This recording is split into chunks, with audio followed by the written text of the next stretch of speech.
আসসালামু আলাইকুম। আজকে আপনাদের বানিয়ে দেখাবো মিনি বার্গার। খুব ইজিলি ঘরে থাকা কিছু উপকরণ দিয়েই বানিয়ে নেওয়া যায় এটা।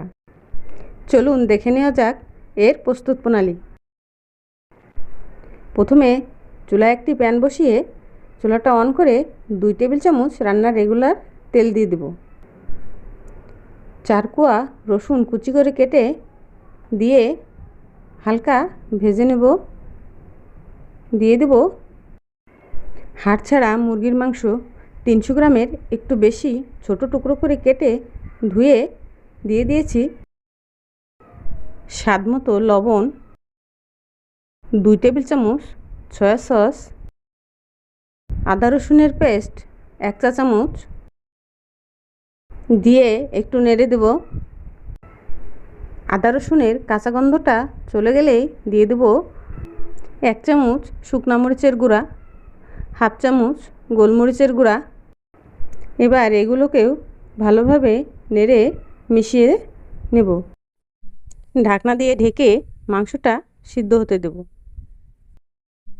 এটা 5 মিনিটের মতো কুক করে নিলেই হবে। এ পর্যায়ে চুলার আঁচটা আমি মিডিয়ামে রেখেছি। ঢাকনাটা খুলে নেড়ে দেব। আবার ঢাকনা দিয়ে ঢেকে চুলার হিটটা লো ফ্লেমে করে রেখে দেব, মাংসটা যাতে ভালোভাবে সিদ্ধ হয়। একটু ভাজা ভাজা করে নামিয়ে নেব। মাংসটা রান্না আমার হয়ে গিয়েছে। মাংসটার ভিতরে এক্সট্রা কোনো পানি দেওয়া যাবে না। দেখতেই পাচ্ছেন আমি কিছু বনরুটি নিয়ে নিয়েছি। এগুলো রুটির মাঝখানের একটু নিচ থেকে কেটে 2 ভাগ করে নেব। যে কোনো বেকারির দোকানেই পাওয়া যায়, 5 টাকা করে পিস নেয়।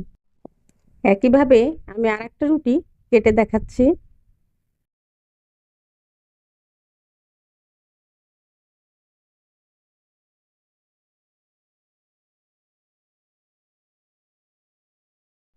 রুটিগুলো কাটা হয়ে গিয়েছে।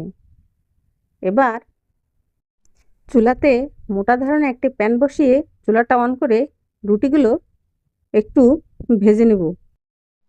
ভাজার জন্য তেল ঘি কিছুই লাগবে না, জাস্ট তাওয়াটা গরম হলেই রুটিগুলো একটু উল্টে পাল্টে ভেজে নিলেই হবে। রুটিটা এভাবে ভেজে নিলে বার্গারের টেস্টটা ভালো পাওয়া যায়। একটা বাটিতে 2 চামচ মেয়োনিজ, 2 চামচ টমেটো সস, সামান্য একটু লবণ, হাফ চামচ থেকে একটু কম চিনি, সব কিছু এবার একসাথে মিশিয়ে একটা সস তৈরি করে নিব।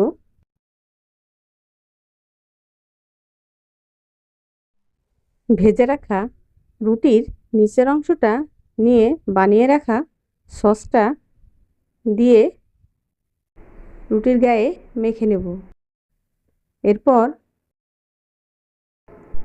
আগে থেকে ভেজে রাখা মাংসর টুকরোগুলো সাজিয়ে দেব।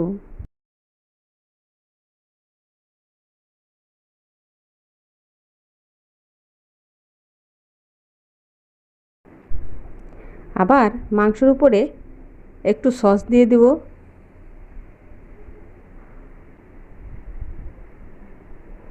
আর এক পিস রুটির নিচের অংশ নিয়ে আমি আর একটা লেয়ার করে নেব একইভাবে। এখানে আপনারা আপনাদের মতো লেয়ার, 1 লেয়ার, 2 লেয়ার, 3 লেয়ার, যার যেমন পছন্দ সেভাবে সাজিয়ে নিতে পারেন। আমার বাচ্চারা বেশি মাংস আর বেশি সসটা পছন্দ করে। আপনারা আপনাদের পছন্দ মতো করে সাজিয়ে নিতে পারেন। এবার 2 পিস শসা, 1 পিস টমেটো দিয়ে রুটির উপরের অংশটা দিয়ে একটু চাপ দিয়ে রুটির মাঝ বরাবর একটা টুথপিক দিয়ে গেঁথে দেব। তৈরি হয়ে গেল আমার মিনি বার্গার। আমার মতো করে এভাবে বাসায় বানিয়ে আপনারা খেতে পারেন। বাচ্চাদের টিফিনে ভীষণ পছন্দের একটি খাবার, বিকেলের নাস্তায় দিতে পারেন।